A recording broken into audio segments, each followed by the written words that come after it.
PV. അൻവറിനെതിരെയുള്ള കേസുകളുടെ വിശദാംശങ്ങൾ ശേഖരിക്കാൻ നിർദ്ദേശം. അൻവറിനെതിരായ നിലവിലെ കേസുകളുടെ വിശദാംശങ്ങൾ അറിയിക്കാൻ പോലീസിനുൾപ്പെടെയാണ് നിർദ്ദേശം നൽകിയത്. ഇന്റലിജൻസ് നൽകിയ റിപ്പോർട്ടുകളും സർക്കാർ പരിശോധിക്കുന്നു. രാജീവ് വിവരങ്ങളുമായി ചേരുകയാണ്. രാജീവ്, ഈ പൊടുന്നനെയുള്ള നീക്കം എന്തായാലും വ്യക്തമാണ് ഉദ്ദേശം. ഇത്രയും നാളും അൻവറിനെ ചേർത്ത് നിർത്തിയ അതേ മുന്നണി സർക്കാർ തന്നെ ഇപ്പോൾ അൻവറിനെതിരായ കേസുകൾ കുത്തിപ്പൊക്കുന്നു, അങ്ങനെയാണോ?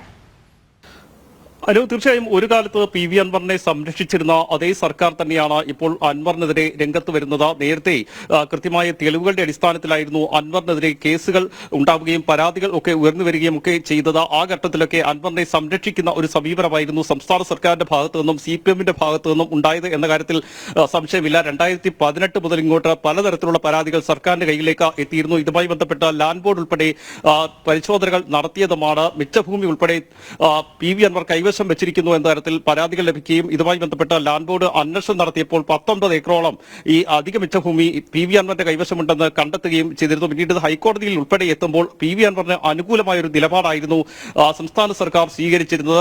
പി.വി. അൻവറിന്റെ പാർക്കിന്റെ തടയണം പൊളിച്ചു മാറ്റണമെന്ന ആവശ്യത്തിലും ഇത്തരമൊരു റിപ്പോർട്ട് തന്നെയായിരുന്നു സർക്കാരിന്റെ ഭാഗത്ത് നിന്ന് ഉണ്ടായത്. അങ്ങനെ എല്ലാ അർത്ഥത്തിലും പി.വി. അൻവറിനെ സംരക്ഷിക്കുന്ന ഒരു സമീപനം കഴിഞ്ഞ കുറെ വർഷങ്ങളായി സർക്കാർ തുടർന്നു വരികയായിരുന്നു. ഇതിനൊപ്പം തന്നെയാണ് സാമ്പത്തിക ക്രമക്കേട് ഉൾപ്പെടെ ആരോപിച്ചുകൊണ്ട് ചില പരാതികൾ സർക്കാരിലേക്കും പോലീസിലേക്കും എത്തുന്നത്. അതിലും ഒരു നടപടിയിലേക്ക് സർക്കാർ കടന്നിരുന്നില്ല. പക്ഷേ ഇപ്പോൾ ഏതായാലും പി.വി. അൻവർ മുഖ്യമന്ത്രിക്കെതിരെ തിരിഞ്ഞിരിക്കുന്ന ഒരു സാഹചര്യത്തിൽ കൂടിയാണ് പി.വി. അൻവറിനെതിരായ പരാതികളെ കുറിച്ച് അന്വേഷണം നടത്താനുള്ള തീരുമാനത്തിലേക്ക് സർക്കാർ എത്തുന്നത്. നേരത്തെ എടുത്തിരിക്കുന്ന പരാതികളിലും അതുപോലെ തന്നെ കേസുകളിലുമൊക്കെ ഇപ്പോൾ എത്രത്തോളം തുടർ നടപടികൾ സ്വീകരിച്ചിട്ടുണ്ട് എന്ന് വ്യക്തമാക്കാനുള്ള നിർദ്ദേശമാണ് നൽകിയിരിക്കുന്നത്. മാത്രമല്ല കോടതിയിൽ ഇതുമായി ബന്ധപ്പെട്ട കേസുകൾ നിലനിൽക്കുന്നുണ്ടെങ്കിൽ അതിന്റെ വിശദാംശങ്ങൾ അറിയിക്കണമെന്ന നിർദ്ദേശവും നൽകിയിരിക്കുന്നു. പോലീസിനും റവന്യൂ വകുപ്പിനുമാണ് ഇതുമായി ബന്ധപ്പെട്ട നിർദ്ദേശം ആദ്യഘട്ടത്തിൽ സർക്കാർ നൽകിയിരിക്കുന്നത്. മാത്രമല്ല പി.വി. അൻവറിനെതിരെ നേരത്തെ ഈ മതസ്പർദ്ധ ഉണ്ടാക്കുന്ന ഉൾപ്പെടെയുള്ള സംഭവങ്ങൾ ചൂണ്ടിക്കാണിച്ചുകൊണ്ട് ചില വിഷയങ്ങൾ ഉയർന്നു വന്നിരുന്നു. ഇത്തരം കാര്യങ്ങളിൽ പോലും കേസെടുക്കുന്നതിനെ കുറിച്ച് പോലീസ് ആലോചിച്ചു വരുന്നു എന്നാണ് നമുക്ക് അറിയാൻ കഴിയുന്നത്. കോട്ടയത്ത് നിലവിൽ പി.വി. അൻവറിനെതിരെ ഒരു കേസ് രജിസ്റ്റർ ചെയ്തിട്ടുണ്ട്.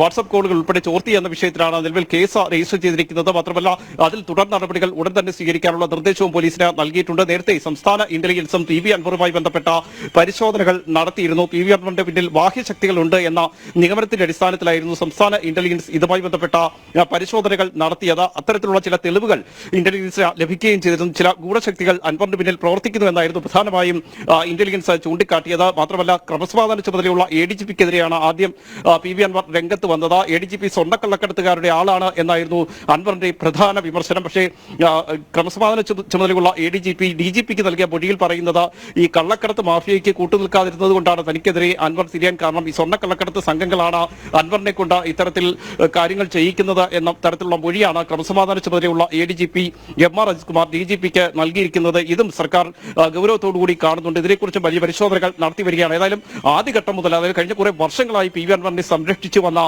സംസ്ഥാന സർക്കാർ സംവിധാനങ്ങൾ ഇപ്പോൾ ഏതായാലും അൻവറിന് എതിരാകുന്നു. അതിന്റെ ഭാഗമായി തന്നെയാണ് കൂടരഞ്ഞിയിൽ ഇന്ന് തടയണ പൊളിച്ചു നീക്കുന്നതിനാവശ്യമായ നടപടികളിലേക്ക് പഞ്ചായത്ത് കടക്കുന്നത്. വരും ദിവസങ്ങളിൽ ഇത്തരത്തിലുള്ള കൂടുതൽ നടപടികൾ ഉണ്ടാകാനുള്ള സാധ്യത നിലനിൽക്കുന്നുണ്ട്.